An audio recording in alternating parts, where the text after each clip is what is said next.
praktis. Ini petunjuk-petunjuk praktis. Ayat ini sangat jelas sekali. Ya, sebenarnya tidak terlalu membutuhkan penjabaran, penjelasan yang lebih mendetail lagi, karena ini sangat jelas sekali. Allah ingin agar kehidupan kita itu kudus. Ya. Bagaimana supaya hidup kita kudus? Ya, tentu kita harus menjaga hubungan kita dengan Allah itu baik. Begitu juga menjaga hubungan kita dengan sesama manusia. Kenapa Allah menginginkan supaya hidup kita ini harus kudus? Karena Allah adalah Allah kudus. Untuk menghampirinya ya memang kita harus kita harus kudus. Kita ingat peristiwa ketika Musa dipanggil. Ya. Ketika Musa dipanggil,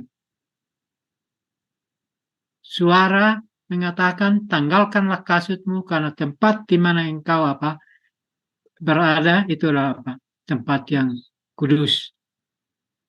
Ya, tentunya sebagai manusia yang berdosa, kita tidak sempurna sebagaimana kesempurnaan Allah. Maka kita datang kepada Tuhan supaya kita boleh boleh dikuduskan. Hanya Allah yang bisa memampukan kita untuk kita menjadi kudus. Tidak ada seorang pun yang oleh usahanya sendiri dia bisa hidup kudus. Tidak bisa. Siapapun dia. Tetapi kesempurnaan yang kita miliki itu akan disempurnakan oleh oleh Allah, sehingga menjadi menjadi kudus. Di sini kita melihat ya, yang ayatnya yang ketiga, bagaimana hubungan kita dengan dengan orang tua kita. Kenapa demikian? Ini ayat 3 dan 4 ini ada hubungannya dengan penciptaan. Ini adalah dua lembaga yang didirikan Tuhan di Taman Eden, yaitu rumah tangga dan hari Sabat, ya. Ayat 3 dan 4. Bagaimana kita ayat 3 ya, bagaimana kita menghormati orang tua, ayah dan ibu, dan juga memelihara hari Sabat. Ayat 4, kita dilarang untuk untuk menyembah berhala, berzina secara rohani, kurang lebih seperti itu ya. Sekarang ini ya mungkin kita tidak ada lagi berhala dalam bentuk patung ataupun apapun itu yang berbentuk patung. Tetapi mungkin kita memiliki berhala yang lain yang perlu kita harus kita harus tinggalkan, karena Tuhan adalah kudus. Jadi kita tidak boleh menduakan Tuhan.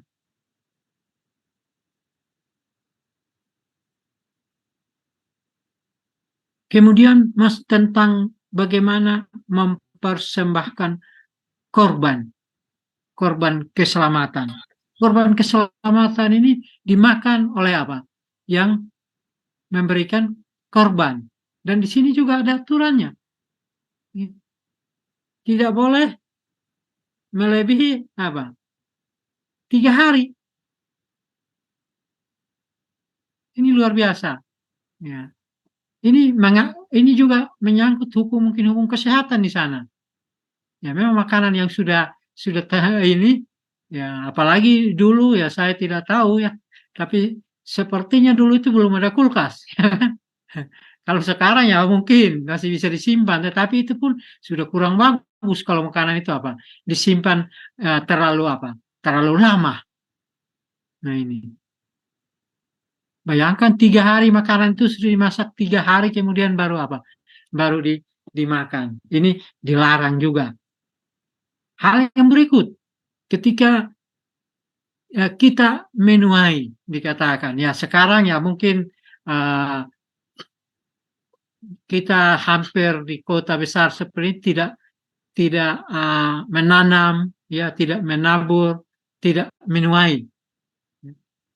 Tetapi pada zaman dahulu dan bahkan saat ini ada yang masih berprofesi sebagai petani, dikatakan ketika menuai maka harus ada yang ditinggalkan, disisakan untuk apa? Untuk orang lain.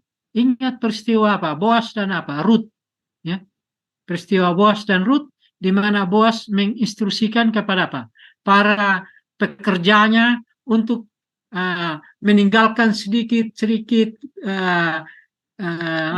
jelai gandum supaya apa? Itu bisa diambil oleh apa? Oleh Rut. Nah, inilah yang harus dilakukan. Ya saat ini, ya mungkin ketika kita bukan menjadi petani, maka tentunya penghasilan yang kita terima, kita harus sisihkan juga. Ya. Kita harus sisihkan untuk apa? Untuk orang lain. Jadi itu bukan untuk kita sendiri. Ya, makanya seringkali saya katakan apa yang kita miliki itu yang pertama tentu milik Tuhan di sana. Ada hak Tuhan di sana, ada juga apa? Milik orang lain. Hak orang lain juga di sana, kemudian baru ada hak kita di situ. Ya. Nah, ini yang harus kita apa? Kita perhatikan. Dari pendapatan kita, kita harus sisihkan untuk apa? Untuk orang miskin. Kemudian ayat 11, jangan kamu mencuri, saya rasa ini sudah jelas, jangan kamu berbohong, berdusta seorang kepada sesamanya. Ini saya rasa ini tidak membutuhkan penjelasan lebih lanjut. Janganlah kamu bersumpah dusta demi namaku, supaya jangan melanggar kekudusan nama Allahmu. Akulah Tuhan. Kalau ya, katakan ya. Kalau tidak, katakan tidak. Ya, diminta supaya kita apa? Jangan berdusta, apalagi membawa-bawa nama apa? Nama Allah. Ya, membawa-bawa nama Allah itu tidak baik, karena Allah itu adalah Allah yang kudus. Jangan engkau memerah sesamamu dan janganlah engkau merampas. Janganlah kau tahan upah seorang pekerja harian sampai besok harinya. Luar biasa. Kita tidak boleh apa? Tidak boleh memeras, dikatakan. Merampas. Artinya hak orang lain kita harus apa? Kita harus berikan. Ketika orang itu berhak atas itu, maka kita harus apa? Kita harus berikan kepadanya. Kita tidak boleh apa? Tidak boleh menahannya. Janganlah kau kutuki orang tuli. Nah, inilah yang apa? Seringkali kalau di anak-anak sekarang ya membuli ya. Membuli. Kadang-kala seperti itu ya. Kalau sampai mengutuki itu sesuatu yang sudah lebih luar biasa lagi ya. Artinya dalam hal ini kita tidak boleh apa?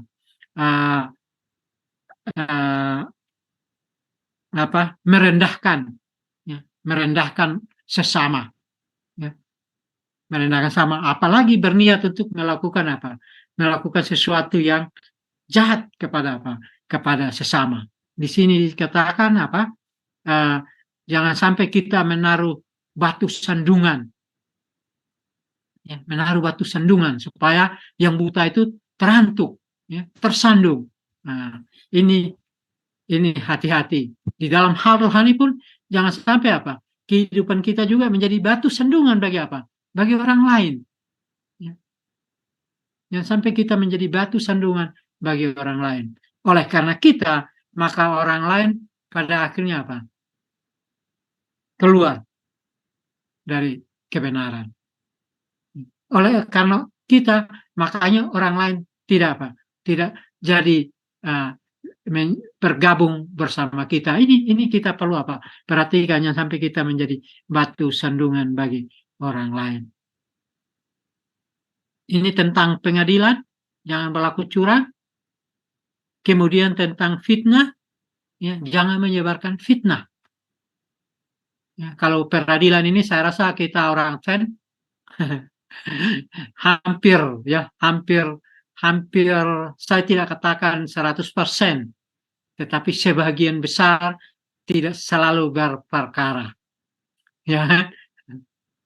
Dan mudah-mudahan seumur hidup kita tidak berperkara di pengadilan ya.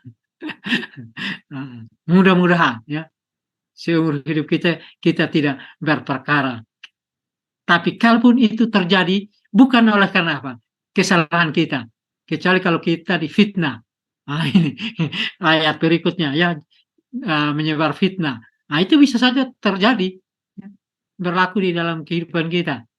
Ya, kita difitnah, akhirnya kita dihadapkan ke apa? Ke pengadilan. Ya. Pengadilan itu tidak harus apa? Pengadilan di apa? Ada hakimnya ini dan sebagainya. Tetapi bisa saja kita dipanggil ya, dipanggil ke RT, RW, desa dan seterusnya itu bisa saja terjadi oleh karena difitnah. Tetapi jangan sampai kitalah yang memulai. Hmm. Jangan suka menyebarkan fitnah. Fitnah ini mirip dengan gosip. Jadi jangan bergosip. Ya, makanya saya sering kali katakan, kalau kita ke gereja jangan bergosip. Dengarkan firman Tuhan. Apalagi yang tidak sesuatu yang belum tentu kebenarannya. Nah, apalagi sesuatu yang belum tentu kebenarannya, alangkah bagusnya kita apa? Berdiam diri daripada kita menyebarkan gosip sana sini. Ya, ngobrol sana sini yang apa? Yang justru apa? Tidak baik. Alangkah indahnya kita apa? Kita ketika di gereja kita apa? Sama-sama uh, lebih fokus kepada firman Tuhan. Saya katakan gereja kenapa? Karena memang kita selalu bertemu di apa? Di gereja. Hanya waktu di gereja saja kita bertemu. Dari situlah kita gosip. Kecuali kalau gosip melalui medsos ya beda ya. Apakah itu WA atau mungkin telepon-teleponan, kemudian gosip, ya menyebarkan fitnah itu apa? Itu berbeda. Tetapi hampir sebagian besar kita bertemunya itu di apa? Di acara ibadah. Janganlah apa? Janganlah menyebarkan gosip. Kemudian janganlah engkau membenci saudaramu di dalam hatimu. Nah, luar biasa. Kita tidak boleh membenci saudara, tetapi engkau harus berterus terang menegur orang sesamamu, dan janganlah engkau mendatangkan dosa kepada dirimu karena dia. Nah, inilah yang kadang-kala terjadi, ya kita apa? Menyimpannya di dalam hati dan itu menjadi dosa. Ya. Makanya saya ya kadang-kala ya terbuka-terbuka saja saya. Saya orangnya ya maafkanlah saya kalau saya kadang-kala keras. Ya maafkanlah saya ya karena ya itulah saya kalau ada yang tidak pas pasti saya langsung apa langsung sampaikan. Janganlah engkau menuntut balas, janganlah menaruh dendam terhadap orang-orang sebangsamu, melainkan kasihilah sesama manusia seperti dirimu sendiri. Akulah Tuhan. Ya, memang dendam itu tidak apa, tidak baik. Itu justru membawa penyakit bagi kita sendiri. Ya, dari sisi kesehatan juga memang itu tidak bagus ya. Ya, dendam itu kalau istilah orang itu makan hati.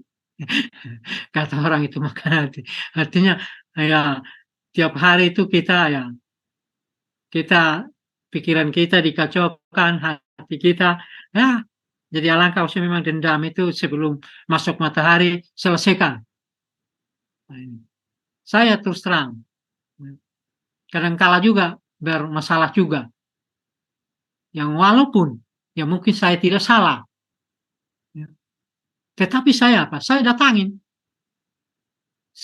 dan saya selesaikan. Nah itu, karena kalau bisa jangan disimpan terus. Tapi ketika kita bermasalah dengan orang, maka kita harus selesaikan. Jangan terus itu dipendam. Ini juga masalah apa? Perkawinan, ya. Dua jenis binatang, ya memang tidak boleh. Jangan taburi ladamu dengan dua jenis benih. Ini juga saya juga bingung. Kami hampir setiap hari jalan kaki dengan Ibu Lango, ya naik ke gunung ke atas sana Cibodas. Ya, di situ memang banyak.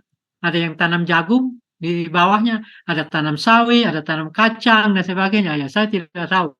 Ya mungkin Bapak Pendeta nanti memberikan penjelasan ini. Saya juga tidak tahu kenapa dikatakan tidak boleh menabur apa dua jenis benih di ladang yang apa di ladang yang sama. Kalau misalnya jagung, jagung semua ya. Nah, kalau kacang, kacang semua. Ya, mungkin ini dengan satu tujuan supaya hasilnya lebih apa? Lebih banyak dan lebih bagus. Karena memang kalau ada ditanam jagung, kemudian di bawahnya itu ditanam juga kacang atau sawi, maka itu hasilnya itu kurang apa? Kurang bagus. Jagungnya mungkin bagus, tapi tanaman yang lebih rendah dari jagung itu hasilnya apa? Hasilnya kurang bagus. Ini mungkin salah satu tujuannya supaya maksimal ya, maksimal hasil yang didapatkan, maka jangan menabur dua jenis benih di tanah yang sama. Nah, dan janganlah pakai pakaian yang dibuat daripada dua jenis bahan. Nah, ini juga pelangi. Ya, ada orangnya apa? Suka memakai pakaian-pakaian yang berwarna-warni, pelangi. Ya, berbagai macam corak. Apalagi ya, ya maaf kata ya, apalagi kalau ke gereja ya. Nah, kalau bisa di gereja ya uh, pakaian ya, kecuali kalau batik, tapi batik ya biasanya kan satu warna juga ya. Nah, artinya gini, artinya mungkin supaya itu jangan menarik perhatian orang lain. Nah, pakaian yang kita gunakan jangan sampai menarik perhatian orang lain. Dan bisa saja itu membuat orang lain berdosa oleh karena apa? Pakaian kita, kembali lagi, dari pakaian kita bisa menjadi batu sandungan bagi apa? Bagi orang lain. Maka pakaian itu perlu diperhatikan, apalagi apa? Pada waktu kita beribadah. Ya, pakaian di tempat-tempat ibadah alangkah bagusnya kita perhatikan. Mungkin itu dari segi pakaian. Kemudian ayat 20 ini tentang hubungan antara laki-laki dan perempuan. Ini perzinahan, tidak dilarang sama sekali. Karena termasuk salah satu hukum Tuhan. Tidak boleh apa? Tidak boleh berzina. Kemudian ayat 23. Apabila kamu sudah masuk ke negeri itu dan menanam bermacam-macam pohon buah-buahan, janganlah kamu memetik buahnya selama 3 tahun dan janganlah memakannya. Ini saya juga ya, aku bingung juga ya. Sudah menanam pohon, kemudian dia berbuah. Tahun pertama, tahun kedua, tahun ketiga kita tidak boleh apa? Tidak boleh memakan buahnya, tidak boleh petik buahnya. Pada tahun yang keempat, petik, tetapi itu diberikan untuk Tuhan. Kemudian pada tahun yang kelima, barulah apa? Kita mulai memakan buahnya. Nah, ini saya untuk yang 1 sampai 3 tahun, saya belum bisa menjelaskan ini.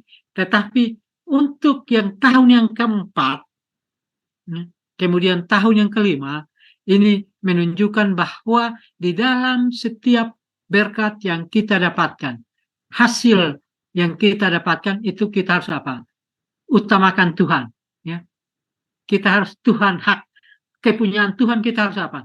Kita harus sisihkan, kemudian barulah apa? Barulah untuk kita. Ini mirip dengan apa? Hulu hasil sepertinya. Ya, hulu hasil. Jadi hasil pertama dikatakan ya, penghasilan pertama, buah pertama itu diberikan untuk apa? Untuk Tuhan. Makanya banyak orang ya yang ketika baru mulai bekerja, mereka punya komitmen. Memang ada yang tidak memiliki komitmen, tetapi ada yang punya komitmen. Pokoknya gaji pertama yang saya dapatkan, saya akan berikan untuk apa? Untuk Tuhan. Ya, dia sumbangkan ke gereja. Banyak orang seperti itu yang saya apa? Yang saya temui. Nah, ya. Sertiga ya. Nah, jadi kalau kerja ya, kalau punya komitmen, tapi kalau tidak pun ya itu tidak dipaksa. Tapi kalau punya punya ketika gaji pertama mulai bekerja diberikan untuk Tuhan, ada seperti itu. Nah inilah yang mungkin kita perlu perhatikan, mengutamakan Tuhan. Janganlah kamu makan sesuatu yang darahnya masih ada, ayat 26. Saya rasa ini kita sudah bahas pada beberapa waktu yang lalu. Kemudian janganlah kamu melakukan telah atau ramalan. Ya, ramalan-ramalan itu apa itu namanya itu?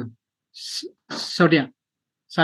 Nah, itu seperti begitu-begitu. Kadang-kala kita orang Tanyo, kadang-kala percaya begitu-begitu. Nah, zodiaknya apa? Kemudian nanti dicari tahu, oh hari ini keberuntungan dan sebagainya. Nah, itu sesuatu yang kurang kurang bagus. Ya. Kita jangan melakukan telah atau ramalan. Janganlah mencukur tepi rambut kepalamu berkeliling, dan janganlah engkau merusakkan tepi janggutmu. Nah, ini juga artinya bagi saya, ya, ini cukurlah rambutmu dengan apa? Dengan sopan. Jangan dibuat uh, ada yang kadangkala dibuatlah uh, dicukurlah macam-macam. Ada seperti itu. Tetapi yang pantas lah, kurang lebih seperti itu ya. Ketika kita mencukur rambut kita, maka mencukurnya dengan pantas. Jangan sampai dibuatlah di atas kepala kita ukiran-ukiran. Ada yang seperti itu. Diukir sana, diukir sini. Janganlah kamu menggoresi tubuhmu karena orang mati, dan janganlah merajat tanda-tanda pada kulitmu, akulah Tuhan. Nah, ini ya. Artinya ketika kita mengalami kedukaan, jangan sampai kita berkabung seperti orang yang tidak mengenal Tuhan. Nah, ini seperti tidak memiliki pengharapan, bahkan sampai merusakkan tubuhnya sendiri oleh karena oleh karena kedukaan yang dia alami. Begitu juga dikatakan janganlah kamu merajah tanda-tanda pada kulitmu. Ini mungkin seperti apa itu namanya, Pak Teguh? Tato ya. Miripnya ya, tato ya. Seperti itu. Kalau bisa janganlah ada tato-tato ya. Tetapi kalau sudah terlanjur ya mau bagaimana lagi ya. Karena memang terus teranglah di gereja-gereja kita juga ya. Gereja-gereja Advent juga ada juga, karena dari kecilnya mungkin yang dia belum tahu akhirnya dia tato-tato ya. Ya, kita harus dapat memaklumi juga. Tetapi bagi kita yang sudah mengetahui ini, ya alangkah bagusnya ya tidak usahlah kita buat yang macam-macam. Tuhan sudah menciptakan kita seperti ini, jangan kita lagi membuatnya menjadi bermacam-macam ya. Ada warna-warni di sana, ada gambar aneh-aneh di sana. Kalau bisa kita jangan membuatnya lagi. Kemudian janganlah, saya rasa ini tidak, sebagai pengikut Kristus kita tidak mungkin melakukan ini. Ayat 29, janganlah kau merusak kesucian anakmu perempuan yang menjadikan dia perempuan sundal. Itu mudah-mudahan kita tidak akan seperti itu ya. Ini jual anak ya. Tetapi dalam arti rohani bisa saja itu terjadi. Ketika kita melarang anak kita untuk tidak ke gereja ya, dan sebagainya, itu sebenarnya sudah bagian juga daripada kita kita menjual anak kita kepada kuasa kegelapan ya. Jadi hati-hati ya. Kita jangan sampai kita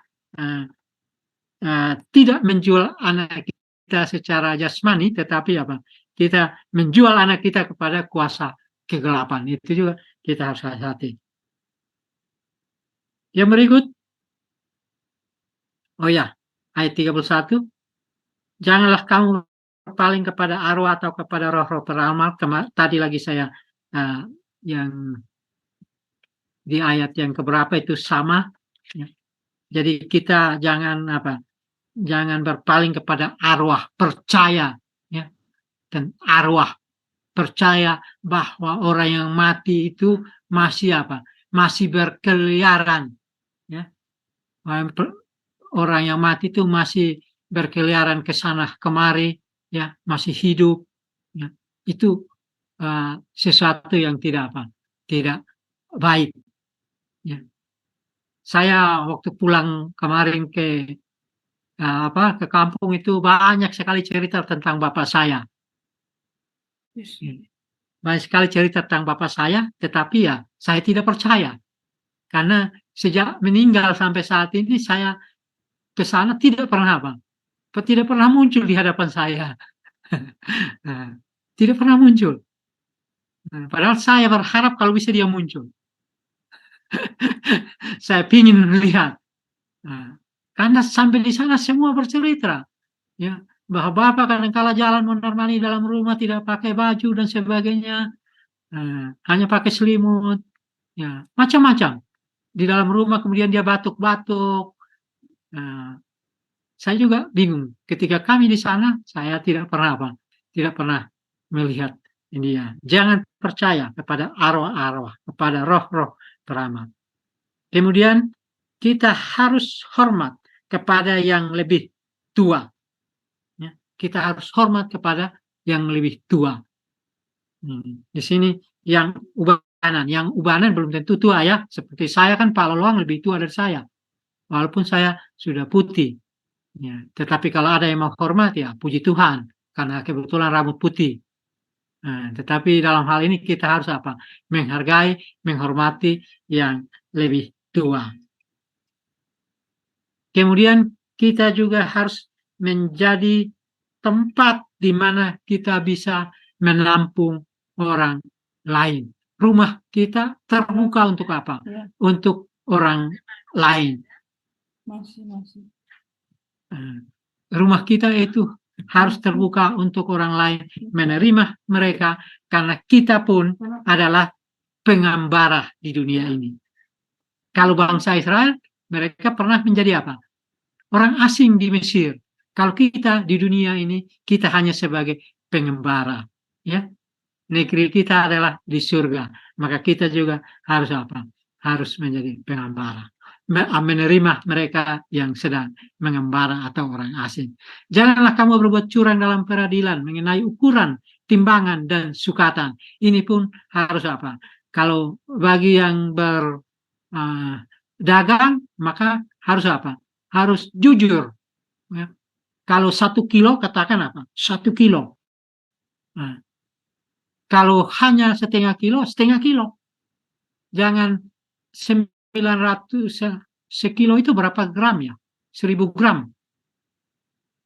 Nah, kalau 900 gram, kita katakan itu 1 kilo, itu tidak baik. Jangan menambah dan jangan mengurangi. Neraca yang betul, batu timbangan yang betul, eva yang betul, dan hin yang betul haruslah kamu pakai. Akulah Tuhan Allahmu yang membawa kamu keluar dari tanah Mesir. Jadi semua harus sesuai dengan ukurannya, sesuai dengan aturannya. Jangan sampai kita berbuat ya yang tidak jujur, yang curang, kurang lebih seperti itu ya. Demikianlah kamu harus berpegang pada segala ketetapanku dan segala peraturanku serta melakukan semuanya itu. Akulah Tuhan. Di dalam Imamat pasal 19 ini hampir sebagian besar ayat-ayat yang kita baca selalu berakhir dengan akulah akulah Tuhan, akulah Tuhan, akulah Tuhan.